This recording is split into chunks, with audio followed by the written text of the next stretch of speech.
हमारे साथ इनेलो के वरिष्ठ नेता व विधायक अभय चौटाला जी हैं। सर, किस तरीके से देखते हैं? सबसे पहले तो 20 तारीख से सेशन जो शुरू हो रहा है उस पर आपकी प्रतिक्रिया।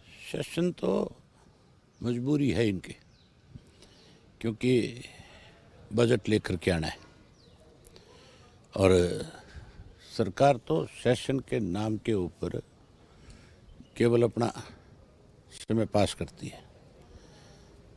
पिछला जो बजट का पैसा था, सरकार उसका भी लेखा जोखा इस सेशन में रखे, उस पर श्वेत पत्र जारी करे कि कितना पैसा कहाँ कहाँ किस किस मद का इन्होंने खर्च किया है। हर महकमे में पैसा खा गए हैं। सरकारी पैसे की जितनी लूट इस पिछले 10 साल में हुई है, मैंने लंबे समय से राजनीति में हूँ, इस तरह की लूट कभी नहीं देखी। कोई डिपार्टमेंट आप बता जाओ जिस डिपार्टमेंट के अंदर घोटाले नहीं हुए। हर मंत्री के महकमे में चोरी है और मंत्री सत्र तक के लोग उनमें मिले हुए हैं। ये ताज़ा उदाहरण है, 100 करोड़ का मामला अभी पकड़ा गया। केवल कैसे सरकार अपने लोगों को बचाए, उसके लिए कहते हैं 95 से इंक्वायरी करेंगे। तुम 95 से अगर इसकी इंक्वायरी करने वाले थे तो जब तुम्हारा राज बना था तब तुम कहाँ मर गए थे? तब तुम लोगों ने इन सब चीज़ों की जानकारियाँ क्यों नहीं ली?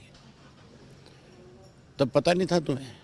लेकिन केवल अपनी बात को छुपाने के लिए इस तरह के इन्होंने आदेश जारी कर दिए, ताकि इसके ऊपर जब चर्चा हो तो 95 का कोई झूठा रिकॉर्ड लाएंगे कि 95 में ये हुआ था, उसके बाद 2000 से 2005 में ये हुआ, फिर कांग्रेस के राज में ये हुआ। तो अगर हुआ, किसी ने गलत किया, तो तुम्हें 10 साल हो गए सत्ता में, तुमने क्या किया? फिर तुमने फिर उस काम को आगे बढ़ा दिया। किस तरह से पैसे खाए हैं सोच भी नहीं सकते हम तो। इससे भागने के लिए इस किस्म के आदेश जारी करते हैं। अगर ये कहते हैं कि हमने हरियाणा में पैसा खर्च किया है, हमने बजट बढ़ाया, तो फिर कर्जा क्यों हरियाणा के ऊपर? 4 लाख करोड़ का जो कर्ज है वो किस बात का है? मुख्यमंत्री वो बता दे कि कर्जा इसलिए ले रखा है हमने। वो तो हर बार बताते हैं, कोई बिजली का कुछ डाइवर्ट हुआ था, इस तरीके के कुछ आंकड़े लाते हैं। आंकड़े ले आए।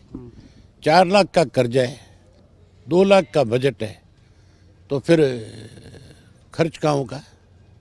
उस कर्ज का ब्याज नहीं चुका पाओगे आप, तो तनख्वाह नहीं दे पाओगे कर्मचारियों की, फिर तुम क्यों झूठ बोलते हो? उसमें भी कहा जाता है कि हमसे ज़्यादा पंजाब पे है, 1% तक जो कर्ज है वो लिया जा सकता है, तो उस दायरे में हो तो फिर वही बात करते हो, उनकी बात को सुनते हो। पंजाब में क्या हो रहा है, हिमाचल में क्या हो रहा है, यूपी में क्या हो रहा है, क्या आप उनके साथ कंपेयर करोगे अपने आप को? जो स्टेट सबसे ज़्यादा प्रोग्रेसिव स्टेट थी, आपने उसका बेड़ा गर्क कर दिया। चाहे एजुकेशन का मामला है, चाहे हेल्थ का मामला है, चाहे पानी की बात है। SYL का पानी नहीं आने का कारण भारतीय जनता पार्टी की सरकार है। 10 साल तो कांग्रेस ने रोके इसको, अब 10 साल से ये रोके बैठे। जो चीज़ होनी चाहिए थी उसको ये क्यों नहीं बताते कि इसमें रुकावटें कहाँ हैं, क्या कारण है? ठीक है। इनेलो इन तमाम मुद्दों को उठाएगी। और भी कोई मुद्दे रहेंगे आपके जो खासतौर से इस बजट सेशन में तैयार कर रहे हैं? हालांकि इससे पहले सेशन में भी काफ़ी मुद्दे आप लेकर के आए थे, लेकिन आपने कहा कि उठाने नहीं दिए। हम तो लोगों के मुद्दे हर सेशन में उठाते हैं और मेरा तो सरकार के साथ इसी बात को लेकर के विवाद रहता है, खास करके स्पीकर के साथ। इसी बात पे विवाद है कि मैं मुद्दे उठाता हूँ, इनको तकलीफ होती है। ये लूट के खाने वाले लोग हैं। अब की बार फिर इसी बात के ऊपर जब मैं ये इशू उठाऊंगा तो फिर इनको बहुत तकलीफ होगी। फिर ये और कोई इनका बस चलता नहीं, ले देगे स्पीकर को इशारा करते हैं, और स्पीकर इतना नासमझ आदमी है कि वो ले दे करके फिर मेरे से भिड़ता है। उसको खुद को ज्ञान नहीं है कि कोई आदमी इशू उठा रहा है तो उसको बोलने दिया जाए। फिर इतने मिनट टाइम फिक्स हुआ था आपका, आप इतने मिनट बोल लिए, तो मैं कोई मेरे लिए बोल रहा हूँ? प्रदेश की जनता की बात है, प्रदेश के हितों की बात है। मैं ठीक बात बता रहा हूँ कि ये लुटेरे हैं, प्रदेश को लूट के खा रहे हैं, इनको रोका जाए। पर उनका साथ देता है क्योंकि वो भी इस लूट में शामिल है। आपके पास संख्या बल नहीं है, ये बात महसूस होती है जब ऐसे मुद्दे उठा रहे होते हैं आप अंदर?